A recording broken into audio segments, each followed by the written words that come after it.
지금 방금 우리 풀었던 문제가 122페이지에 있는 Q 문제 가지고서 연습을 하시면 더 좋을 것 같아요. 알겠죠? 계산 문제 정확히 알아두시고, 그 다음에 거기 보면 7번의 신 DTI하고 총체적 상환 능력에 관련된 건 읽어만 보세요. 알겠죠? 그 다음에 이제 위험의 유형으로 들어가겠습니다. 자, 이 유형에 대한 거 들어갈게요. 자, 첫 번째가 채무불이행에 대한 위험입니다. 자, 채무불이행의 위험이라고 하는 것은 갚지 못했을 때 발생하는 위험을 채무불이행의 위험이다라고 하는 것을 앞전에 많이 배웠어요. 맞죠? 그럼 이것은 차입자가 느끼는 위험일까? 아니면 대출자가 느끼는 위험일까? 대출자입니다. 알겠어요? 거기다 좀 적어놔요. 채무불이행을 위험을 느낀다는 얘기는 누가 못 갚는다는 얘기예요. 지금 차입자가 못 갚은 것이 그대로 누구한테 영향을 미치는 거야? 대출자한테 영향을 미치는 거잖아요. 그러니까 대출자가 그로 인해서 위험을 느낀다는 얘기입니다. 알겠어요? 그래서 대출자 위험이다 이렇게 좀 적어주시고요. 그러면 이 채무불이행의 위험이 어떻게 나오는지 한번 좀 보자고요. 동글뱅이 1번 수요자에다 동글뱅이 좀 해주시고, 수요자라는 얘기는 차입자를 얘기합니다. 그래서 차입자가 채무 상환 의무를 이행하지 못했을 때 느끼는 위험이다 라고 밑줄 좀 그어주시고요. 못 갚았을 때 이런 얘기 아니겠습니까? 그 다음에 2번에다가 별표. 자, 별표 친 지문은 꼭 좀 머릿속에 담아 주셔야 됩니다. 왜냐하면 제가 별표 친 지문들은 시험에 자주 나오는 지문들이니까 꼭 알아두셔야 되거든요. 자, 먼저 볼게요. 인플레이션이 지속된다에다 밑줄. 자, 인플레이션이 지속된다는 얘기는 물가가 계속 뭐 하고 있다? 올라가고 있다는 얘기입니다. 자, 그렇게 됐을 때 고정금리보다는 거기다가 밑 동글뱅이 좀 쳐요. 변동금리에다 동글뱅이, 그 다음에 커짐이라고 나와 있죠. 자, 그럼 뭐가 커다는 얘기야? 변동금리가 더 크다는 얘기지? 무슨 위험이? 채무 불이행에 대한 위험이 크다는 얘기잖아. 인플레이션이 지속이 되면, 자, 물가가 계속 올라가면서 변동금리도 올라가는 거 맞죠? 그런데 왜 위험이 더 커졌다고 그랬을까? 그것을 아셔야 됩니다. 그냥 외우면 안 돼. 자, 왜 그랬을까? 자, 이율이 높으면 내가 갚아야 될 돈도 높아지는 거 맞죠? 그럼 못 갚게 됐으면 그게 고스란히 위험으로 되잖아요. 그렇기 때문에 그렇습니다. 이해 갔어요? 그래서 갚아야 될 돈이 커지니까 그만큼 위험도 커진다는 뜻이죠? 이해 가죠? 네, 알아두시기 바랍니다. 그 다음에 3번 별표. 자, 그래서 3번도 잠깐만 볼까요? 채무불이행은 저당을 설정한 후에 밑줄 차입자의 소득이 감소하거나, 즉 차입자가 소득이 줄어들게 되면 차입금을 못 갚는 경우도 생기겠죠. 또는 담보부동산의 가치가 하락했을 때라고 나와 있죠. 가치가 하락해도 거품이 빠져도 문제가 대두되는 겁니다. 자, 이런 것들 꼭 알아두시고, 그 다음에 조기 상환 위험에다 밑줄 좀 그어주시고요. 자, 조기 상환했다는 얘기는 빨리 갚아서 위험이 생겼다는 얘기네. 맞아요? 그러면 이건 누가 느끼는 위험이야? 대출자, 차입자. 대출자가 느끼는 위험이에요. 알겠죠? 제가 왜 이 얘기를 자꾸 물어보냐 하면 시험 문제에서 거꾸로 한단 말이야. 이렇게. 무슨 얘기인지 이해 갔어요? 조기 상환 위험은 차입자 위험이다 하면 틀리는 얘기야. 알겠어요? 누가 느끼는 위험이야? 대출자가 느끼는 위험이야. 자, 그래서 조기 상환이란 밑줄 차입자가 에다 동글뱅이, 차입자가 원금과 이자를 상환하는 것 이렇게 나와 있죠. 그 다음에 끝자락에 오타가 있네요. 조기 상환 수수료를 부담한다 에다 밑줄. 거기다 뭐라고 쓰냐면 위약금 이렇게 좀 적어주시고, 그 다음에 2번에 보니까 대출 이자율에다 밑줄, 또 시장 이자율 밑줄 걷어요. 그 다음에 차입자 입장에서는 조기 상환하는 것이 유리하다라고 나와 있죠. 자, 그거 제가 설명 좀 들어갈게요. 여기 보도록 합니다. 자, 거기 들어보세요. 자, 이제 이자율에 대해서 두 번째 라운드예요. 이제 지금 뭐에 관련된 거냐 하면 위험에 관련된 것을 또 물어보고 있어요. 그래서 지금 누가 느끼는 위험이냐 하면 대출자가 느끼는 위험에 대해서 지금 하고 있는 거예요. 그 위험 중에서 하나가 뭐가 있냐? 바로 조기 상환의 위험이다라고 얘기한 거죠. 자, 그럼 먼저 하나 볼게요. 자, 대출 이자율이라고 하는 말과 그 다음에 또 뭐가 있느냐 하면 시장 이자율이라고 하는 내용이 있어요. 그럼 우리가 아직도 용어가 머릿속에 안 들어가면 안 되겠죠, 그죠? 자, 그러면 대출이자다라고 하는 것은 우리가 계약이자율이다 이렇게도 얘기를 하고요. 즉 얘가 뭐냐면 차입자가 처음에 대출받을 때의 이자율을 얘기하는 것입니다. 알겠죠? 자, 그러면 예를 들어서 차입자가 국민은행으로부터 자 대출을 받았다라고 했을 때 자, 시장이자율은 무슨 얘기냐면 국민은행을 제외한 타 은행의 이자를 얘기하는 것입니다. 알겠습니까? 그러면 예를 들어서 한번 볼까요? 자, 대출을 수영이가 5%의 대출을 받았는데 어머, 시장은 3%의 대출을 해준다는 거야. 그럼 누가 더 커? 대출 이자율이 더 큰 거지? 그럼 수영이가 비싸게 대출을 받았잖아. 그러면 이때 두 가지 유형이 나온다고. 하나는 차입자의 입장과 하나는 누구의 입장? 대출자의 입장이 나온단 말이야. 맞지? 그럼 차입자는 수영이를 얘기하는 거잖아. 수영이는 어떤 마음을 가질까? 남은 다 3% 해주는데 나 지금 5% 하고 있잖아. 그러니까 지금 수영이는 조기 뭐 하고 상환하고 그 다음에 뭐 해야 돼? 갈아타려고 하겠지? 맞아요 이거? 그러면 대출자 입장에서는 어떻게 해야 돼? 잘 가 이렇게 할 수는 없잖아. 맞지? 그러면 얘가 뭐 하도록? 조기 상환하지 못하게 만들어야 될 거 아니야. 그럼 그게 뭐야? 바로 위약금이야. 위약금. 위약금을 뭐 해야 돼? 올리겠지? 무슨 얘기지 갔어요? 그래서 중도 상환 수수료 이걸 확 물려버리잖아. 그것을 우리는 이렇게 하는 걸 전문 용어로 콜방어라고 그래.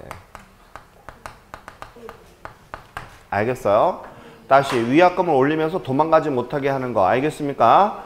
자, 그래서 위약금을 딱 올려서 돌아가지 못한다. 그러기 위해서 위약금을 올리는 행위를 한단 말이야. 자, 차입자하고 대출자하고 무슨 얘기인지 이해 가셨어요? 그래서 이때 대출자가 느끼는 위험이다 이런 얘기예요. 조기 상환의 위험을 느낀다는. 이해 갔죠 이거? 자, 그 다음에 요번에 이렇게 되면 어떻게 될까? 5% 자, 지금 수영이가 5%의 돈을 빌렸는데 시장은 8%야. 그러면 누가 더 커 요번에는? 시장이 더 크잖아. 그럼 또 차입자하고 누구하고 대출자의 입장이 또 달라지겠지? 맞아요? 달라진단 말이야. 차입자에서는 어떻게 해야 돼? 그냥 가만히 있어야지. 그래서 기존 고수한다. 이런 얘기를 하는 것이고, 알겠죠? 그 다음에 얘는 어떻게 해야겠어? 얘 빨리 내보내는 게 낫지. 그래야지 8%로 이자를 받을 거 아니야. 그러니까 빨리 어떻게 해? 얘는 상환을 뭐 하겠어? 유도하겠지? 그치? 상환을 유도해서 어떻게 한다? 응? 수수료 같은 거 뭐 해줘? 감면해주거나 뭔가 혜택을 주려고 하겠지, 그지? 그래서 조기 상환을 유도한다 이런 뜻입니다. 다시 뭐를 한다고요? 조기 상환을 유도한다 이런 뜻이야. 그래서 이 두 가지 개념에 대한 건 시험에 아주 많이 나오는 내용이니까 꼭 기억을 하셔야 됩니다. 자, 그래서 그 내용을 잠깐만 보시면 아까 지금 123페이지 동글뱅이 2번 자, 대출 이자가 내가 대출받은 이자가 너무 비싸잖아. 그럴 때는 어떻게 한다고? 조기 상환한다 이런 뜻이야. 그 다음에 넘겨서 3번. 자, 3번에 보니까 대출자가 이런 얘기가 나와 있죠. 조기 상환이 이루어지면 은행은 어떻게 돼? 조기 상환이 이루어졌으니까 내가 손해보는 거잖아. 맞지? 왜냐하면 8%에 받을 이자를 조기 상환이 하니까 아니다. 8%가 아니라 5% 받을 것을 못 받게 됐잖아. 맞지? 그래서 그 내용이 기회를 상실하게 돼서 발생되는 조기 상환 위험이 발생한다 이런 뜻입니다.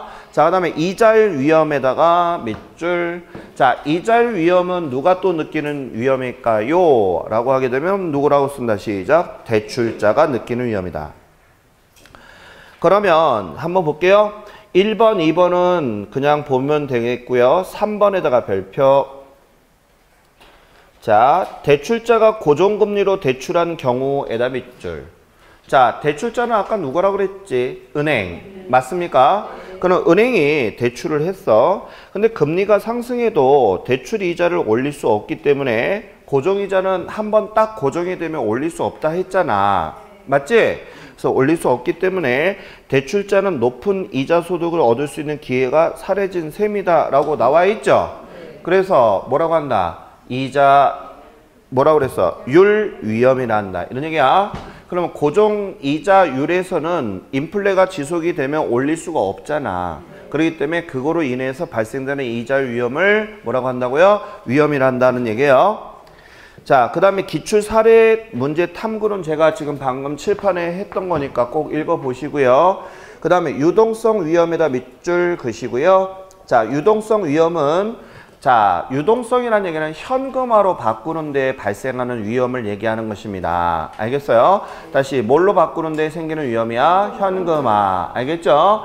그러게 되면 거기다가 밑줄 자산을 현금으로 뭐한다? 교환하기, 자, 전환하기 어려운 위험. 맞아요? 자, 그러면 거기 보시면 법적 위험에도 밑줄. 자, 이 유동성 위험은 누가 손해를 보는 거냐? 누가 손해를 보는 거죠? 자산을 현금으로 바꾸는데 손해본 거니까 대출자야, 차입자야?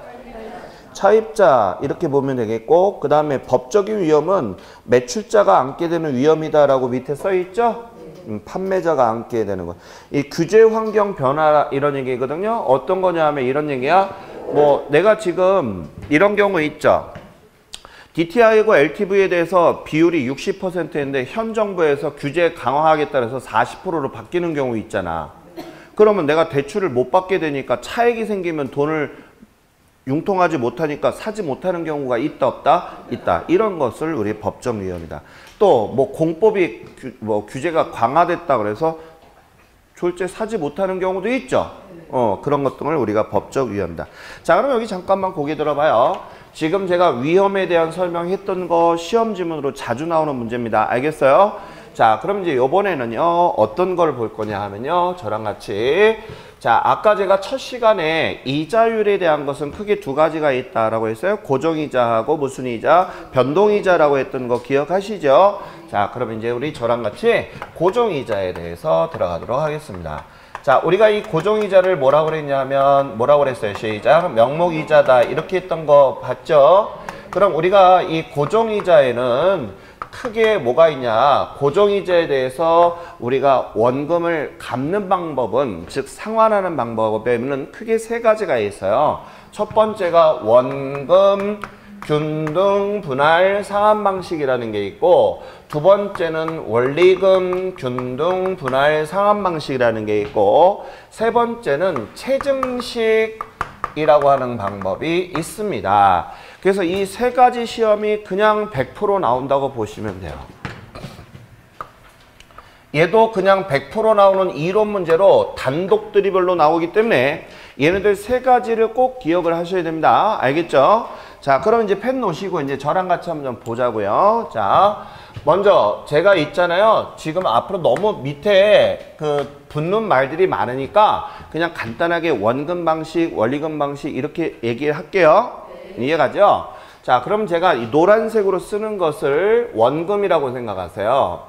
그래서 이 원금 방식은 원금이 항상 뭐 하냐면 일정해요. 이렇게. 알겠어요? 다시 원금이 뭐 하다고요? 일정해. 그 다음에 이자예요. 이 흰 분필로 쓰는 것은 자, 여기다 쓸게요. 원금을 표시한 것이고, 자, 흰색은 뭐를 얘기하는 거라고요? 이자. 이자가 그런데 얘는 높아요. 처음에는.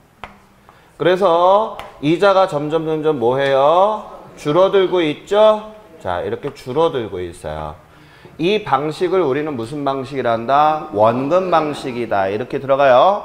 그래서 초기에는, 자, 우리 대출 초기에는 부담이 제일 커요. 부담이 크단 말이에요. 부담이 크기 순서 이렇게 하게 되면 좀 이따가 우리가 얘하고 보게 되면 제일 부담이 큰 게 원금 방식이에요. 알겠죠? 그럼 원리금은 어째입니까? 라고 하는데, 원리금은 이렇게 생겼어요.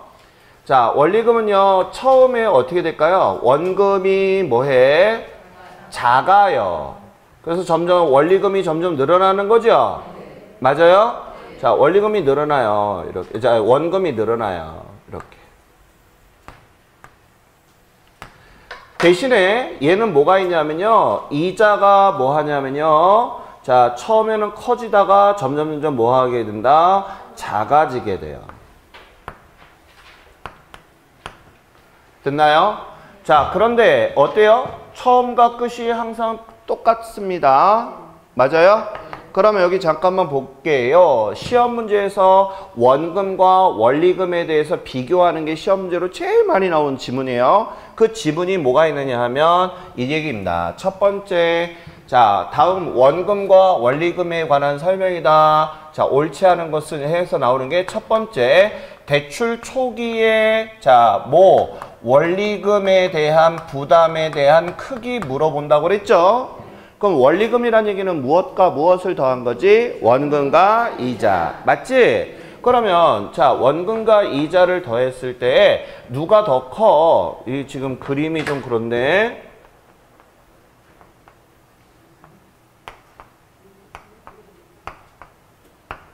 좀 이래요. 알겠죠?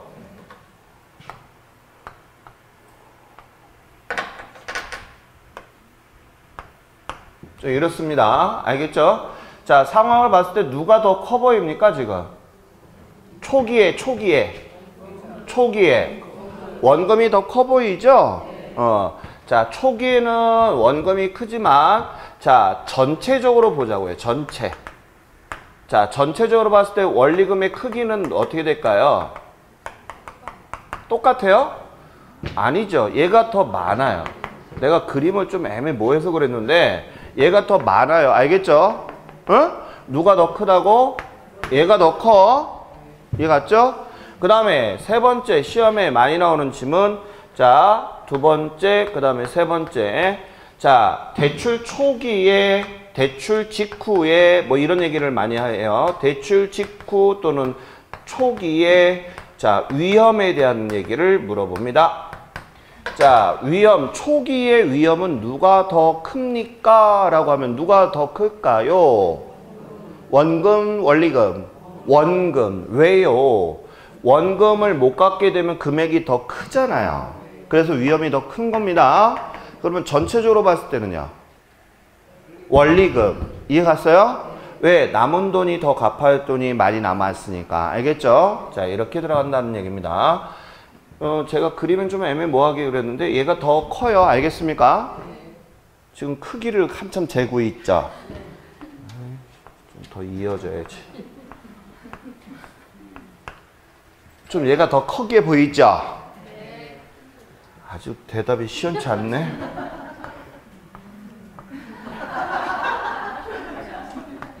아주 용 쓰고 있어요 지금. 자, 얘가 더 크게 보이죠 지금? 다행이네. 이해 갔죠 이거? 자, 이렇게 됐다. 그러면 이제 옛날 방식의 시험 문제는 이런 형태에서 시험 문제가 출제가 됐는데 최근에는 이 체증식에 관련된 게 시험 문제가 많이 나오고 있으니까 요거 잠깐 정리 좀 할게요. 체증식 들어갈게요. 체증식은 어떻게 되냐면 이렇게 돼 있어요. 처음에는 이자만 나가요. 처음에는 이자만 쭉쭉 나갑니다. 이렇게 하다가 원금이 조금씩 끼기 시작을 해요.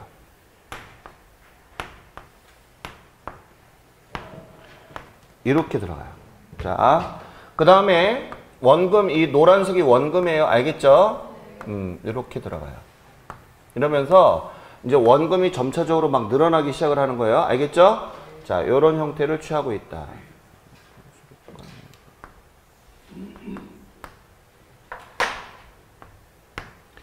이렇게 해서 들어갑니다.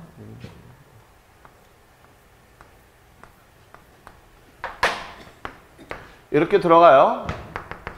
자, 그러면 이 중에서 제일로 자, 물어볼게요. 대출 원리금이 셋 중에서 가장 큰 순서를 대세요. 그럼 뭐라고 한다? 전체적으로 봤을 때 자, 대출 원리금이 가장 큰 거. 시작. 누가 제일 커? 체증식이 더 커. 알겠어요? 얘가 제일 커. 그 다음에가 원리금. 그 다음에가 이거예요. 자, 다시 전체적으로 봤을 때 원리금의 크기 순서는 얘가 제일 커요. 알겠죠? 자, 그 다음에 물어보겠습니다. 대출 초기에 부담 크기는 누가 제일 클까요? 원금. 알겠어요? 그 다음에가 똑같아. 이해 갔죠? 자, 그 다음에 대출 초기의 위험이 가장 큰 거. 그러면 자, 초기의 위험이 가장 큰 놈은 누구야? 이렇게 들어가는 거지? 이해 갔어요? 그래서 요 부등호 표시를 매번 물어봤던 게 예전 시험이었고, 자, 제가 지금 체증식에 대한 것을 적어줄 거니까 잘 보세요. 첫 번째, 체증식에서 시험 문제가 많이 나오는 게 뭐가 있냐면, 자, 부의 상환이 일어난다. 자, 부의 상환이라는 얘기가 무슨 얘기냐면 마이너스란 뜻이죠. 그죠? 자, 이게 무슨 얘기인가 잠깐만 볼게요. 처음에 보니까 뭐만 생겼죠? 이자만 생겼는데 보통 이자보다도 어때요? 일반적으로 봤을 때 작아요, 커요? 작죠. 작다 보니까 이자가 상대적으로 적고 원금은 아예 하지도 않았죠. 그럼 전체 비중을 봤을 때 이자가 작게 나오는, 이자도 작고, 자, 이자도 금액도 작게 되고요. 원금도 공제를 하지 않는, 자, 원금도 아예 공제를 하지 않다 보니까 손해본다 이런 개념이에요. 은행이 손해를 본다. 그래서 부의 상환 방식이다 라고 얘기를 하는 것입니다. 이자도 적게 공제를 하고, 그 다음에 원금은 공제를 하지 않아서 손해를 보는 방식의 이자 방식이다. 이것을 뭐라 한다고요? 시작. 부의 상환 방식이다. 이렇게 나오는 게 첫 번째 나오고요. 이게 무슨 식에서 나오는 거예요? 지금 이거 세정식 설명하는 겁니다. 그 다음에 두 번째는요. 뭐가 있느냐 하면 얘는 시간 가치를 고려했어요. 자, 시간 가치를 고려했다는 얘기는 우리가 투자론에서도 배웠지만 무슨 법? 할인법을 적용했다 이런 얘기입니다.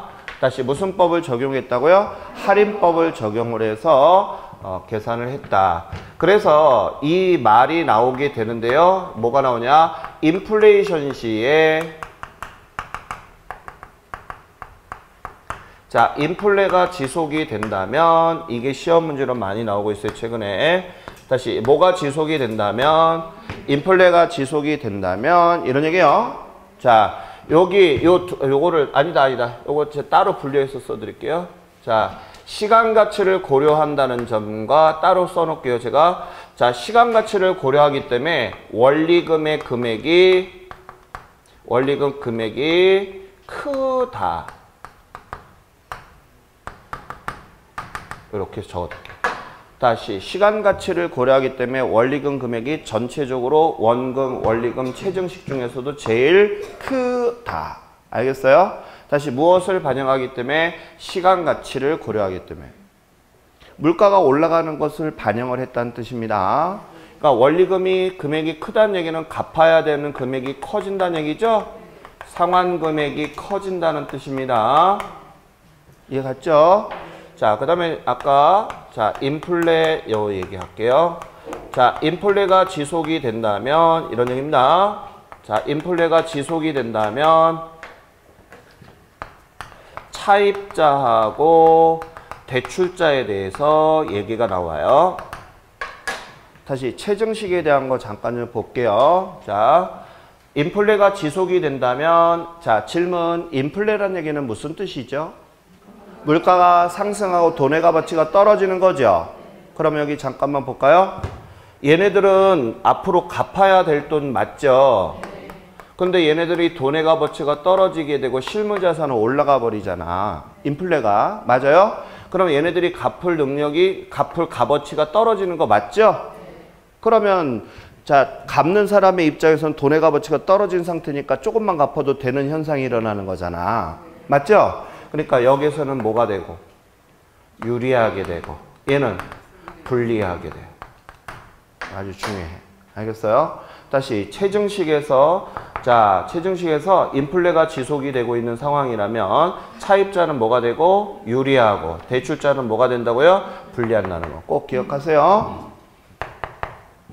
그 다음에 네 번째는, 자, 이런 체증식 같은 경우는 초기에 부담이 어때요? 작죠?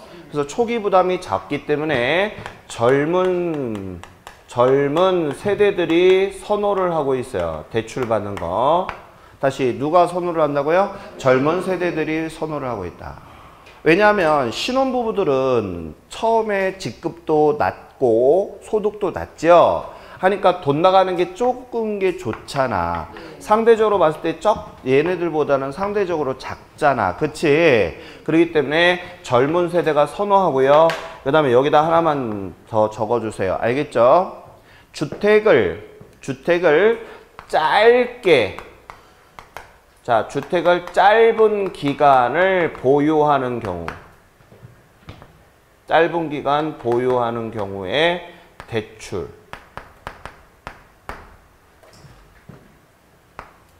인 경우, 자, 이렇게 써놓을게요. 짧은 기간 자, 잠깐만요. 짧은 기간의 보유 시, 이렇게. 짧은 기간을 보유 시, 유리하다, 이런 게. 자, 이 말이 뭐냐? 여기 옆에다 써놓을게요. 투기라고 적어놓으세요. 자, 여기 잠깐만 설명 좀 들어가겠습니다. 잘 들어보세요. 이 얘기입니다. 자, 여기 봐요. 젊은 세대가 선호한다는 얘기는 이해하시죠? 근데 왜 요 두 번째는 나중에 우리 선생님이 실무에 나가서 꼭 써먹어요. 알겠죠? 중요한 얘기야. 이거 마케팅이야, 다. 제가 이제 요즘에 조금 다음 달서부터 제가 책을 쓸 건데, 제가 수업 시간에 그런 생각을 좀 가졌어요. 맨날 마케팅 얘기를 하는데, 마케팅에 대해서 책을 한번 써야 되겠다. 실무자들을 위한 마케팅을 책을 쓰려고 지금 하고 있습니다. 무슨 얘기 이해 갔어요? 학계론은 접목해서. 지금 어제 제가 서점을 갔는데 그 책이 있긴 있더라고요. 그래서 그 책에 더해서 보태서 한번 써볼까 생각 좀. 동영상도 찍고 그래서 한번 지금 해볼까 하는데, 이거 다 실무에 나오는 거예요. 자, 잘 봐요. 자, 투기가 뭐지? 치고 빠진다라고 했던 거죠. 양도 차익을 목적으로 하는 거잖아요. 그럼 여기서부터 질문. 주택은 몇 년간 보유해야지 기본공제를 받을 수 있을까요? 세법 시간에 배웠죠? 주택은 몇 년? 기본공제라고 그랬어요. 알겠죠? 자, 몇 년? 2년이죠? 2년이에요. 그래서 2년간 보유해야지만 기본공제 받을 수 있는 거 알고 계시죠? 오케이. 그러면 우리가 보통 2년 동안에 대출을 받아서 투기를 하는 경우가 있잖아요. 뭐 전세를 끼거나 뭐 하거나 빨리 팔아버리는 경우 있다 없다? 있다. 그러면 물어보겠습니다. 이자도 하나의 투기의 비용이 해당이 되는 거 맞죠? 그럼 우리 선생님이 지금 내가 이자를 내야 되는 입장이야. 투기하는 입장이면서 그러면 어떤 이자를 하는 게 좋겠어? 얘가 좋잖아. 왜? 이자를 조금만 내고서 뒷사람한테 넘겨버리는 거잖아. 맞아 안 맞아? 그러면 어떤 방식이 내가 매매 차익이 많이 남을 것 같아? 얘지, 얘. 이해가 가? 그러니까 나중에 우리 선생님들이 이런 얘기를 소비자들한테 해주는 거야. 사장님, 지금 내가 보니까 뭐 알잖아. 자기야, 나 지금 좀 매매 차익 좀 남기려고 하는데 좀 싸게 좀 해줘봐. 뭐 이런 얘기하면서 밀고 들어오기 때문에 이런 사람들한테는 뭐라고 해준다? 한마디라도 자기가 그러면 은행에 가서 있잖아. 원금, 원리금, 체증식 있는데 체증식으로 해가지고 싼 걸로 해서 해. 그럼 자기 아마 매매 차익이 더 많이 늘을 거야. 그럼 체증식이 뭐야? 그러면 그림을 나처럼 이렇게 그려줘. 어머, 좀 짧게 됐네. 그래서 더 그려주고. 무슨 얘기인지 같지? 그렇게 해서 해주면 그러면 감동 먹는다니까? 맞아 안 맞아? 한번 봐봐. 안 먹을 것 같아? 이만큼 비용 내는 거하고 이만큼 비용 내는 거하고 같아 달라. 매매 차익이 더 확 늘어난다니까? 내 말 틀리지 않았지? 이게 단골을 끄는 거야. 이게 여러분들 방식이 틀렸어. 내가 지금 경제 뉴스 칼럼을 지금 계속 보고 있어요. 책을 쓸 때 도움 좀 하려고. 지금 준비를 하고 있는데 거의다가 전월세에 급급해서 영업을 하는 것 뿐이지 진짜 전문가답게 컨설팅을 하는 사람이 거의 없을 거라고 봐. 몇 프로도 안 될 것 같아. 1%도 과연 될까? 이런 생각을 가지고 제가 책을 쓰는 거예요. 그러니까 지금 우리 선생님도 꼭 알아두실 게 뭐냐면 이런 거 한 번쯤 배려 있는 입장에서, 그래서 투기를 적극 권장하자는 얘기는 아닙니다. 알겠죠? 제 말은 무슨 얘기인지 알겠죠? 그런 권장하는 게 아니라 이런 부분적인 것을 소비자한테, 내 고객한테 조금만 배려 있게 설명을 해주면 그 고객은 감동을 먹는다는 거예요. 내 영원한 고객이 된다는 거야. 누구한테도 듣지 못했던 얘기를 나를 위해서 배려 있게 해준다는 얘기는 어떻게 돼? 감동이 있을까 없을까? 있지. 내가 만약에 우리 선생님 얘기했어. 이런 얘기를. 그러면 어떻게 될 것 같아? 감동 먹고 우리 집에 계속 온다니까? 그걸 아셔야 돼. 중개업은요. 돈 있는 사람이 중개행위를 하는 것이지 돈 없는 사람은 쳐다보지도 않는 데가 중개업소야. 무슨 얘기인지 아시겠어요? 그러면 그 사람들을 내 단골로 만드는 게 연업의 사람의 스킬이고 테크닉이야. 그런데 그 부분을 모르고서 있으면 점포 차려놓고 문 닫는다니까? 무슨 얘기인지 아시겠어요? 그래서 이런 내용들을 좀 알아두셔야 돼요. 그냥 시험이다라고 공부하지 마시고, 야, 이거 내가 시험 보러 가면, 이 시험 보러 가서 맞춰야지 이런 게 아니라, 아, 이런 게 다 실무에 나와서 나의 스킬이자 자산적인 보유적인 지식이구나. 이렇게 접근하면 공부가 재밌어져요. 근데 이거를, 아우, 시험에 나오는데 부예상하니 뭐야, 뭐 이런 식으로 하게 되면 5만 가지 막 인상 쓰면서 하면 머리에 하나도 안 들어와. 맞아, 안 맞아? 맞지? 그런 식으로 공부하지 말으니까. 공법 같은 건 많이 어려운데, 아, 이거 내가 진짜 모르면 당할 수도 있다고 그랬지. 그러면서 막 접근을 해야 돼. 저는 그런 식으로 공부해요. 내가 만약에 그러니까 무슨 얘기인지 갔어요? 자, 그럼 여기 봐요.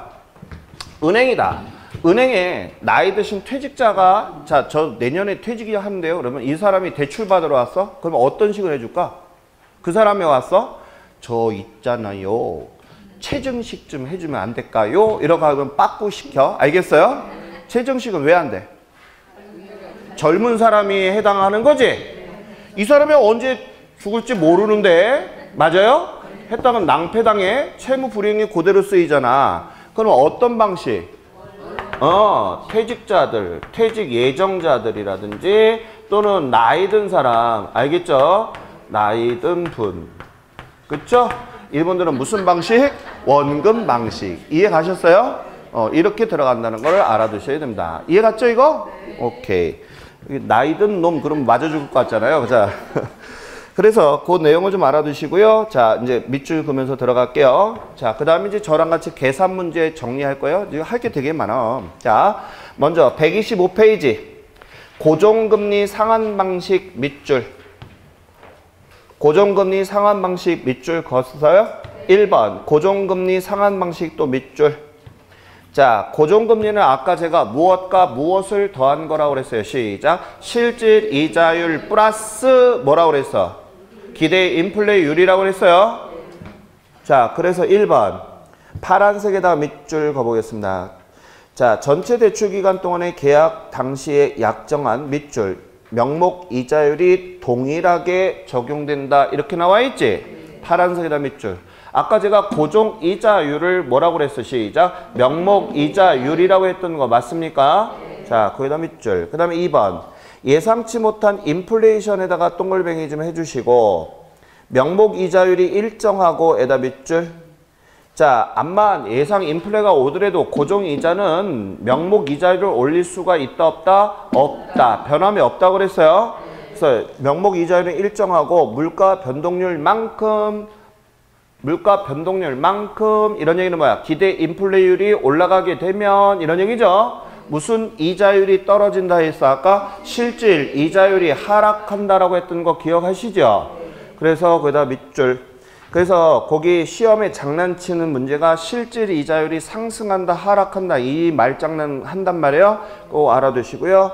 자, 그 다음에 3번, 2번에다가 별표 2개, 3번에다가 별표 3개.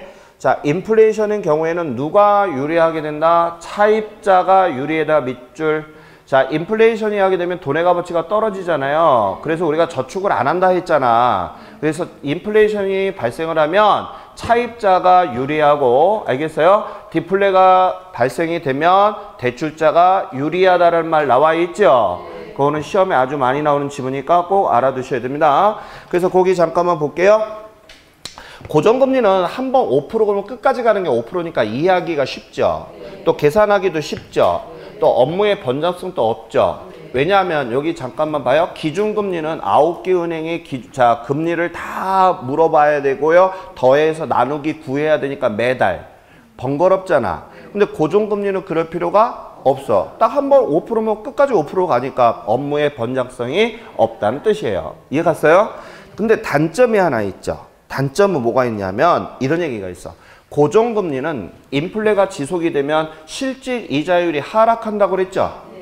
그럼 실질 이자에는 누구의 수입이라 했어? 은행의 수입이라 했잖아.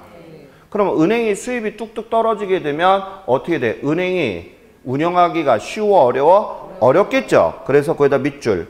대출 기간은 수익성의 악화 및 금리 위험을 느낀다라고 써 있어요. 거기? 그다음 별표. 자, 그래서 대출자가 위험이 되겠죠. 그 다음에 2번. 자, 대출 받을 때 9%, 시장이 6%야. 그러면 아까 어떤 현상이 일어났어? 차입자가 도망가지? 갈아타기 하려고 할 거 아니야. 그러다 보니까 조기 상환 위험이 발생해 안 해? 하지? 그런 문제점이 있더란 얘기야. 자, 그러면 이제 원금 방식 밑에 볼게요. 원금에다 동글뱅이 쳐주시고요. 원금 방식은 원금액이 일정하다. 맞죠? 다만 이자액이 증가한다, 감소한다, 점차적으로 감소한다. 점차적으로 감소하는 거죠.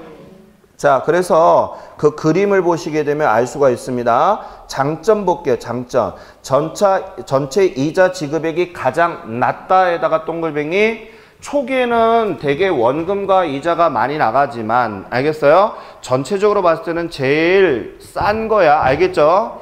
얘네들 셋을 비교했을 때.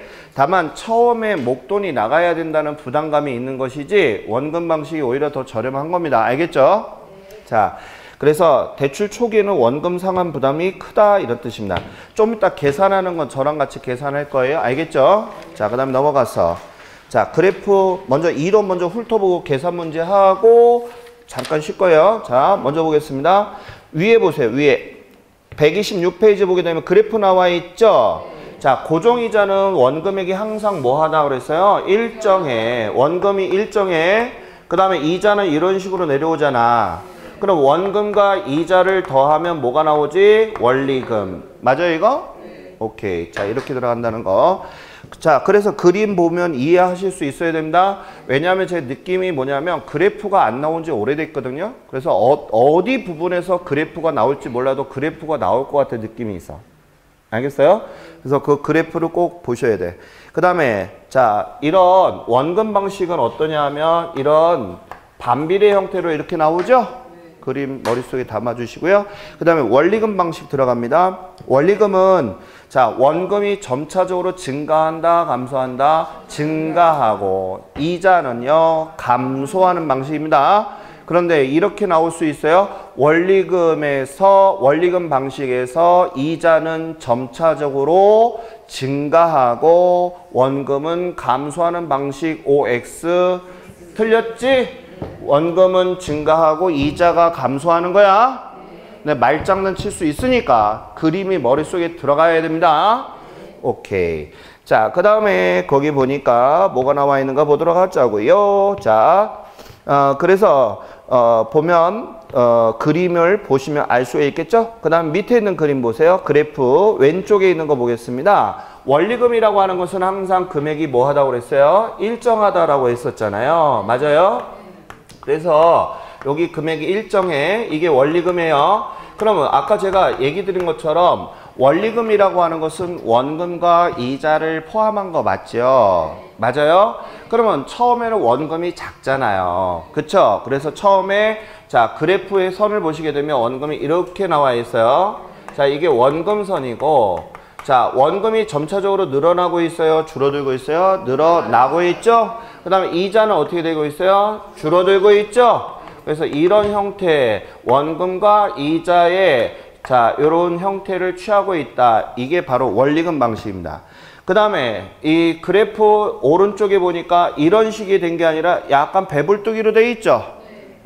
처음에 원금 금액이 적게 공제를 하다 보니까 이자가 많아지니까 부풀어진 거예요. 알겠어요? 자, 여기 봐요. 이자가 적으면 이자가 적잖아요. 자, 내가 앞으로 부담해야 될 이자가 적으면 이런 형태가 나오지만 부담해야 될 이자, 원금이 조금이고 앞으로 부담의 이자가 많이 있으면 이런 형태로 나와요. 그럼 질문. 최증식은 어떨까? 제일 많잖아. 이자가. 맞지? 그럼 얘는 어떻게 나와? 이렇게 배불뚝이로 나와. 이해 갔어요? 그 형태가 취한다는 거예요. 자, 그래서 거기 잠깐만 보시면 그런 내용이 나올 거예요. 체증식 들어가겠습니다. 체증식. 옆에 127페이지 체증식 나와 있어요. 자, 체증식은 시간 가치를 고려했다에다 밑줄. 그래서 점차적으로 상환액이 뭐 한다고 그랬어요? 증가한다. 그래서 원리금 금액이 가장 크다는 뜻입니다. 자, 그 다음에 초기에다 동글뱅이. 초기에는 원리금 상환액이 낮으나 밑줄. 초기에는 가장 적게 나가는 거 맞죠? 하지만 차입자에다 동글뱅이. 차입자 동글뱅이 하셨어요? 차입자의 소득 증가에 따라 상환액이 점차 증가하는 방식이라고 나와 있나요? 자, 차입자가 이 정도 되게 되면 어떻게 해요? 소득이 계속 늘어나는 거 맞죠? 그러면 그때 돼서는 내가 이 정도 부담해도 된다 이런 얘기입니다. 그래서 아까 제가 누가 제일 좋은 거라고 그랬어요? 젊은 세대가 또 주택을 짧게 보유하는 사람들이 좋다라고 했던 거 기억하시죠? 그 내용을 좀 알아두셨으면 좋겠어요. 자, 그 다음에 3번에다가 별표 2개 지금 방금 했던 거 다 묶어놓은 겁니다. 그거 알아두시고 그 다음에 4번에 보니까 원리금 방식과 원금 방식의 관계 이렇게 나오는데 자, 대출 초기에는 누가 더 크다고 그랬어요? 저당 지불액이 많지만 이런 얘기. 저당 지불액이라는 얘기는 뭐야? 원리금을 뜻하는 얘기입니다. 그래서 누가 초기에는 원리금이 많아요? 원금 방식이. 하지만 자, 후기로 갈수록 누가 적어요? 원금 방식이. 이해 갔어요? 그 내용을 설명하는 내용이에요. 자, 그 다음에 한 장 더 넘겨봐요. 넘겼습니까? 자, 넘겨보시면 저당 지불액의 비교와 대출 잔액의 비교라고 나온 거 있죠? 자, 그 그림에다가 별표 3개 좀 쳐주세요. 그 5번은 별표 3개. 그래프가 나온다면 그 양쪽 2개 그래프가 유력하게 보입니다. 알겠어요? 그러니까 여기 잠깐 봐요. 자, 우리 아까 원금 방식, 원리금 방식, 체증식에 대한 거 잠깐 좀 소개 좀 할게요.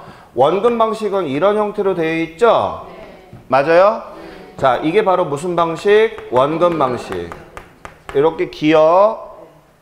그 다음에 원리금이라고 하는 것은 원금과 이자를 포함한 거잖아.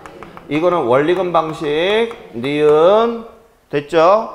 그 다음에 여기에서 어떻게 되냐? 체증식은 이렇게 계단의 형태를 취하면서 이렇게 올라가요. 이게 체증식이야. 그래서 얘를 이렇게 해놓고 기억, 니은, 디귿 해놓고 다음 옳게 짝지어준 것을 골라내시오. 이런 시험 문제도 나올 수 있어요. 그러니까 이 문제 좀 알아두시기 바랍니다. 자, 그 다음에 아까 제가 이것을 이런 형태, 반비례하는 형태로 나올 수도 있다 했죠? 잘 들어야 돼. 누가 이자가 가장 크다 해서 체증식, 그 다음에가 원리금, 그 다음에가 원금. 얘는 원금이야. 느슨하지? 그 다음에 여기다 살짝 이자가 더 붙었어. 얘는 뭐야? 얘는 원리금이야. 그 다음에 이렇게 배불뚝이야. 이건 누구야? 체증식이야. 구분할 수 있겠죠? 오케이. 자, 그래서 이자들이 많이 붙어 있을수록 배불뚝이다 이렇게 나오는 거야.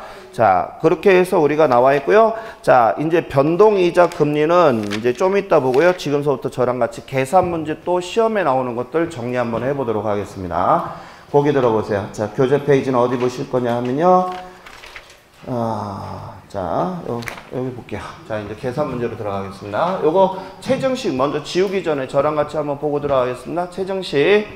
체증식이 원금과 원리금은 당연히 알아야 되겠고요. 알겠죠? 지금 체증식 시험에 나오니까 체증식 노트 정리하겠습니다. 자, 체증식에서는 무슨 상환이 일어난다고요? 부의 상환이 벌어진다. 부의 상환이 뭐야? 라고 하게 되면 일반적인 이자보다도 적기 때문에 은행에서는 손해보는 일시적으로 손해보는 형태가 나오게 되는데요.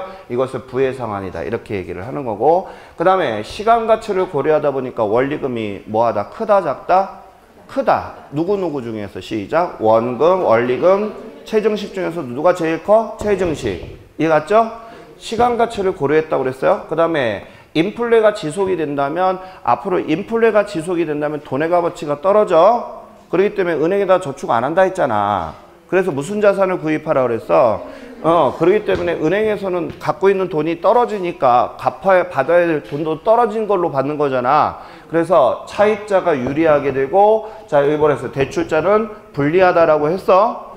요거는 시험에도 나왔던 문제이기 때문에 꼭 눈도장 찍어야 되겠고, 그 다음에 이거는 어떤 사람이 좋다고 했어? 대출자들이, 자, 어떤 사람? 젊은 세대나 주택을 짧게 보유했다가 처분하는 거라고 그랬지?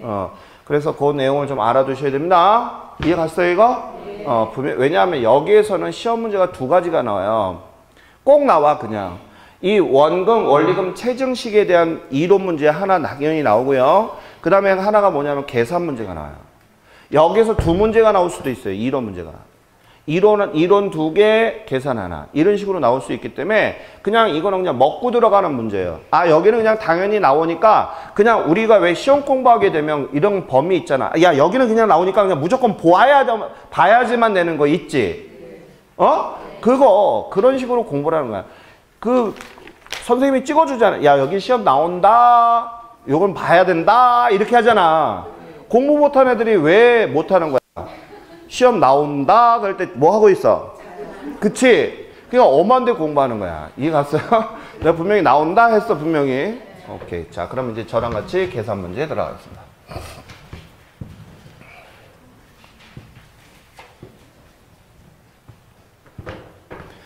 자, 우리가 이제 계산 문제도 상당히 중요하다 이렇게 볼 수가 있어요. 이 계산 문제도 별표 3개째 무조건 나오는 문제거든요. 자, 첫 번째 우리가 원금 방식에 대한 계산 방식과 두 번째는 원리금 방식에 대한 거 들어가도록 하겠습니다. 잘 들어요. 자, 여기 봐요.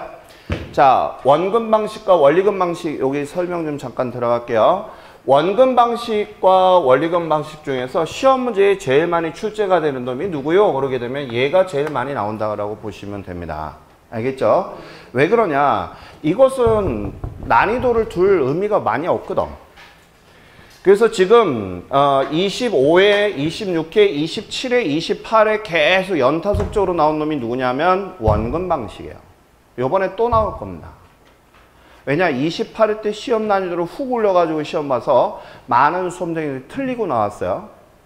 요번에 또 나올 것 같아요. 그런 유형으로. 그러니까 잘 들어봅니다. 자, 한번 볼게요. 원금 방식은 선생님 어떻게 구하는 거예요? 자, 제일 먼저요. 원금을 구하고요. 두 번째는요. 이자를 구해요. 세 번째는 원리금을 구하는 방식이에요.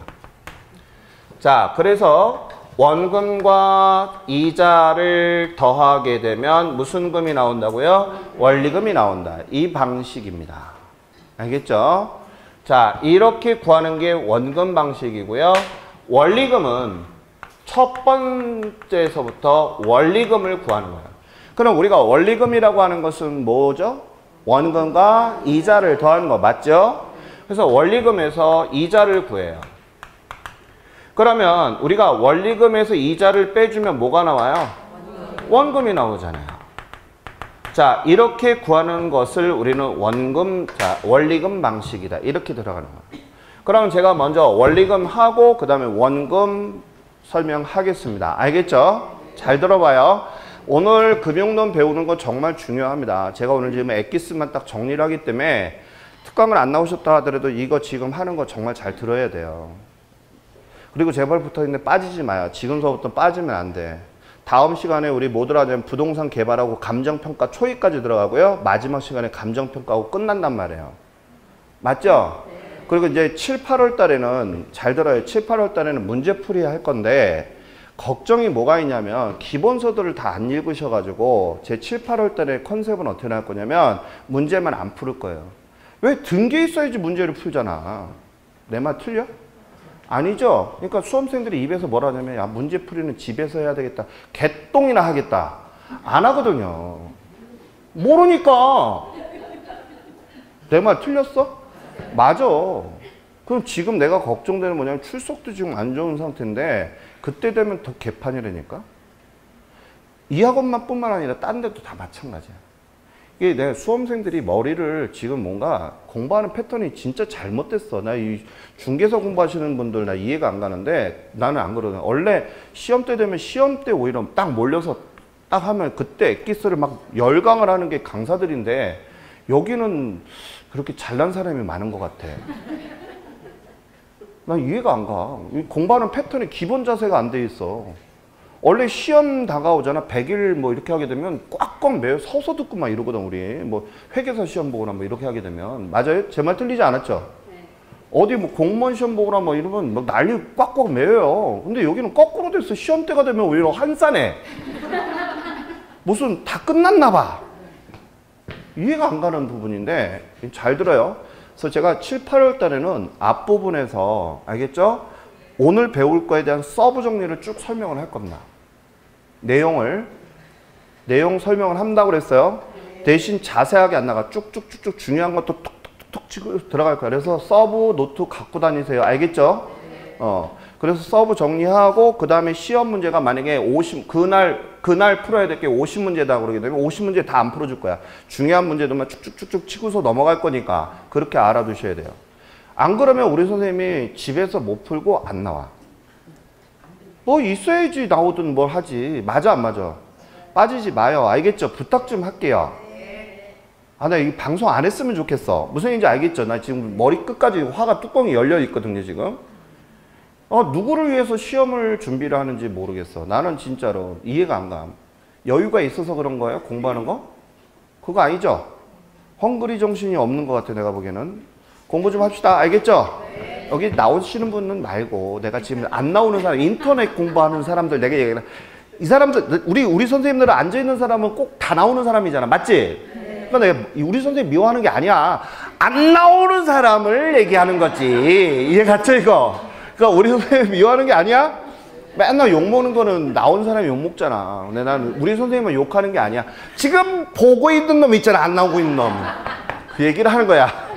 무슨 얘기인지 알겠죠? 그러니까 우리 선생님 뭐 조금 나만 왜 그래 이래 하지 마. 나온 사람은 죄가 없어. 알겠죠? 여기 나오는 사람은 다 열심히 하는 사람인데 뭐 난 걱정 안 해. 나 걱정 안 해. 나오는 사람이 원래 합격하는 거야.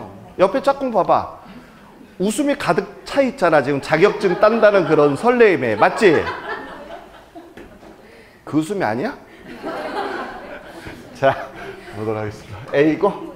자, 걱정하지 마요. 근데 지금 조바심 느끼지 마요. 나중에 이제 우리 문제풀이 하다 보면 학계론 같은 경우가 지금 막막하지만 나중에 문제풀이 들어가잖아요. 나온 문제가 또 나오고 나온 지문이 또 나오고 나온 지문이 또 나오다 보면 자기가 이제 흐름을 맥락을 잡아요. 지금은 우리 선생님이 아직 테두리가 안 잡혀서 와 어렵다 막 이렇게 하는데 우리 산을 보려면 꼴딱거기에는 막 집에 가고 싶은 생각이 굴뚝 같잖아. 나 괜히 했다 막 이런 생각을 많이 하는데 그 고개를 딱 넘어서 올라가 섰을 때는 그때는 시원하고 좋잖아요. 내려갈 때도 좋잖아요. 그 시기가 됐어. 그러니까 지금 포기하지 마세요. 걱정하지 말고 계속 반복시키고 제 스타일 알잖아요. 쉽게 하면서 반복시킬 거니까 믿고 따라오라니까 왜 자꾸 뒤를 봐. 뒤를 보면 안 돼. 흔들리거든. 믿어봐요. 저랑 처음에 시작했던 초지일관의 마음에서 제 최수영하고 처음에 시작했던 마음을 가지고서 들어가셔야지 자꾸 흔들리시면 안 돼. 무슨 얘기인지 아시겠죠? 자, 봐요. 자, 먼저 원금 방식이다라고 하는 거 한번, 자, 요거 먼저 들어갈게요. 원리금이라고 하는 것은 원금과 이자를 더한 거라고 그랬죠? 맞아요? 자, 그러면 원금과 이자를 더한 게 예를 들어서 5,500만 원이다 라고 한번 예를 들어 볼게요. 자, 5,500만 원, 자, 5,500만 원이 아니라 원금에 대해서, 자, 원금이 얼마를 대출받았니? 그랬더니, 자, 5억이다. 자, 여기다가 우리가 원리금 방식은 저당상수를 곱해주는 거야. 다시 무슨 상수? 저당상수. 그래서 우리가 화폐의 시간가치에 보면 원리금 방식에는 저당상수를 곱한다라고 했던 거 기억나세요? 혹시 제가 그 얘기를 했을 텐데 저당상수를 곱해줍니다. 그러면 저당상수가 얼마요? 그랬더니 뭐 제가 임의적으로 할게요. 0.78이다. 뭐 이렇게 한번 해볼게요. 그럼 계산기 잡고 한번 두들겨 봅시다. 자, 5억 곱하기 5억이 이렇게 들어갑니다. 자, 5억이에요. 자, 5억 곱하기 0.78 한번 해봅시다. 0.78 78이 자, 7, 5, 35, 5, 8, 40 하니까 얼마 나와? 얼마? 3억? 아니, 나 그렇게 나와? 0. 죄송합니다. 0.0078 이렇게 하면 좀 달라지겠다. 그죠? 그러면 얼마 나와? 390, 3천 얼마? 390만 원?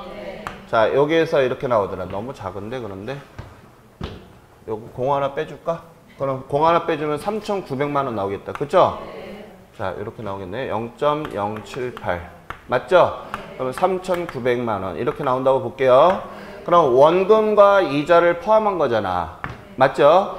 그러면 여기에서 이자는 우리가 5%라고 할게요. 그러면 5 곱하기 5% 하면 얼마 나오죠? 5, 25 하니까 얼마? 자, 50%면 2억 5천이고 그 다음에 5%니까 2,500만 원 나오는 거 맞습니까? 맞아요? 그러면 여기 원리금 안에는 원금과 이자를 포함한 거잖아. 근데 이자를 차감을 해주면 뭐가 나온다 했지? 원금. 그럼 원금은 얼마? 1,400만 원이 원금인 거 맞습니까? 오케이. 자, 이게 원금이죠? 그래서 지금 이 원리금 방식은 이렇게 어렵지 않아요. 시험에서 저당상수를 구하라 이런 문제도 나오는 게 아니고 그냥 주는 거기 때문에 그냥 계산만 해서 빼주면 되기 때문에 난이도가 붙을 데가 없어. 맞죠? 그래서 여기에서 무슨 기교를 부려서 수험생을 떨어뜨릴 만한 테크닉적인 거 없단 말이야. 그렇기 때문에 자, 출제자들은 여기에서 시험 문제보다는 여기에다가 치중을 두는 경우가 더 많다는 얘기예요. 무슨 말인지 알겠어요? 그럼 저랑 같이 한번 풀어보고 잠깐 또 쉴게요. 자, 잘 봐요. 자, 원금이 5억이다. 자, 상환기간이 10년이다. 그러면 1년에 자, 갚아야 되는 원금은 얼마입니까? 라고 하게 되면 5억 나누기 10 해야 되는 거 맞죠? 그럼 얼마 나와? 5천만. 5천만 원 나오는 거 맞죠? 그럼 내가 매년마다 얼마를 갚아야 돼? 5천만 원을 갚아야 돼. 알겠어요? 이해 가죠? 그러면 여기다가 이제 계산 한번 해볼게요. 자, 5억 곱하기 이자는 5%라고 한번 해볼게요. 다시 이자는 연 몇 프로? 5%. 그러면 5 곱하기 5% 하니까 5, 25 하니까 얼마? 아, 너무 크다. 그죠? 너무 크다. 그러면 2.5%라 하지 뭐. 2.5% 하게 되면 얼마야? 1200. 1250? 뭐 이 정도는 뭐 괜찮을 것 같아. 1250만 원. 이자 나오는 거 맞죠? 자, 그러면 여기 얼마 나와? 6,250만 원이 원리금인 거 맞습니까? 자, 그럼 물어볼게요. 6,250만 원 1회차 맞죠? 1회차 원금과 이자를 포함한 원리금이잖아. 그러면 만약에 매월 금액을 계산하세요. 그럼 나누기 12 해주면 나오는 거죠? 자, 근데 28회 때 시험 때는 어떻게 나왔는지 연습 좀 한번 나갈게요. 잘 들어요? 자, 2회차 한번 구해보고서 슬슬 난이도를 올려볼게요. 자, 2회차의 이자 금액은 얼마이고 원금 금액을 구하세요. 자, 원리금 금액을 구하세요. 요렇게 두 가지를 물어볼게요. 몇 회차? 2회차. 그러면 여기 봐요. 자, 얘는 변함이 없잖아. 그러면 이제 뭐가 달라지냐면 얘가 달라져. 이자가. 그럼 여기 봐야 돼. 자, 이제 편 놓으시고 잘 봐야 돼. 자, 이자는 5억이잖아. 그래서 우리가 1회차에 왜냐면 지금 2회차니까 1회차에 무엇을 갚았어? 무엇을 갚았어? 원금을 갚았잖아. 그것을 빼고서 계산해 줘야 돼. 그러면 5천만이지? 맞아 이거? 그러면 4.5억 나오네. 여기에 몇 프로? 2점. 계산해 주는 거지? 그럼 계산기 잡고 한번 해볼까?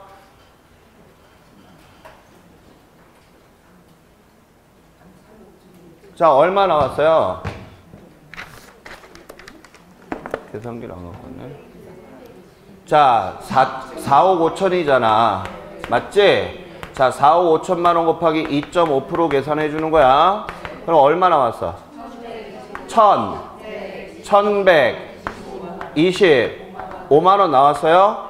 자, 그러면 원리금이라고 하는 것은 얘하고 더한 거잖아. 그럼 얼마 나와? 시작. 6,125만 원. 그럼 물어볼게요. 이자는 얼마 하게? 그러면 시작. 1,125만 원이 되겠고 원리금은 얼마 하게? 그러면 시작. 6,100. 이렇게 되는 거 맞아요? 자, 그러면 이제 난이도를 올립니다. 7회차에 알겠죠? 자, 이자와 원리금을 구하세요. 28회 때는 8회차하고 13회차가 나왔어. 어려운 거 아니야.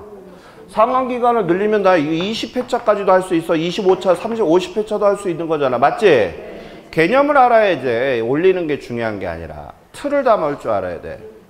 지금 7회차라고 그랬어. 알겠죠? 계산할 수 있어야 돼. 멍 때리면 안 돼, 이거. 이거 분명히 나올 건데 틀리고 나오면 안 된다고.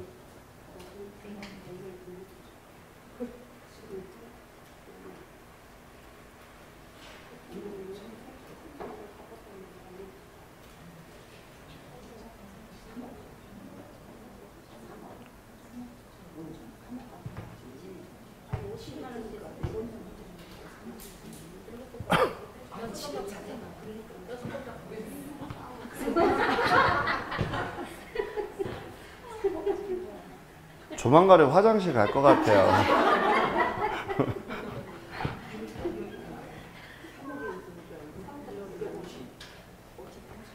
자, 마무리 10초 전. 막 서로들 막 붙잡고 싸우고 2년 전년하고 싸우는데 막 가발이 벗겨지고 막 난리가 나는 거야. 자, 그만. 여기 잠깐만 봐요. 자, 펜 놓으시고 여기 봐요. 여기 봐요. 그만. 여기 봐요. 예. 언니 내 낮은 보재니까 지 집에 꼭 안 보고 막 난리 아주 그냥.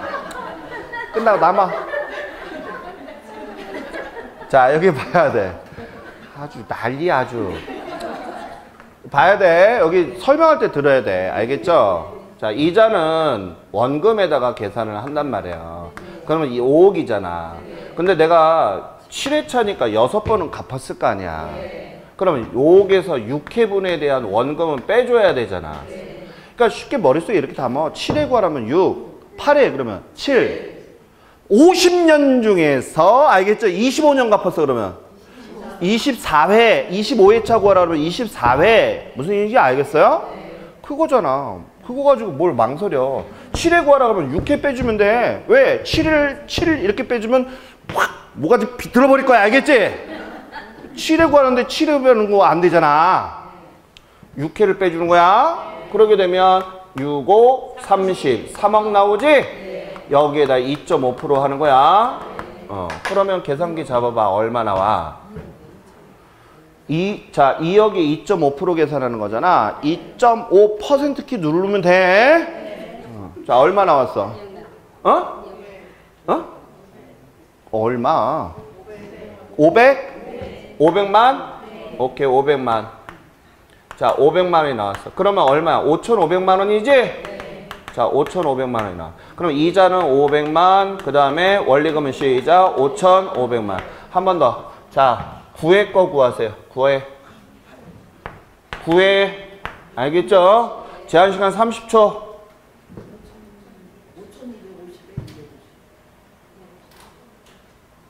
자, 9회 구하라 그랬어. 이제는 하는 방식 모르면 안 돼요. 이런 거 나와서 틀리고 나오면 안 돼, 이제는. 알겠죠? 자, 그럼 같이 한번 볼까요? 이자 5억에서 마이너스 몇 회 거? 8회. 그러면 58, 40, 4억이지? 그럼 1억에 대해서 2.5% 계산하는 거네? 그럼 얼마야? 250만 원 나오겠다. 그지? 그럼 여기 원리금은 얼마? 시작. 5,250만 원이 되겠지. 어떻게 감 좀 잡았어요? 네. 이제는 틀리면 안 된다. 이런 얘기입니다. 네. 내일이면 또 잊을 거지? 네. 그러면 안 돼요. 알겠죠? 잠깐 쉬었다 하겠습니다.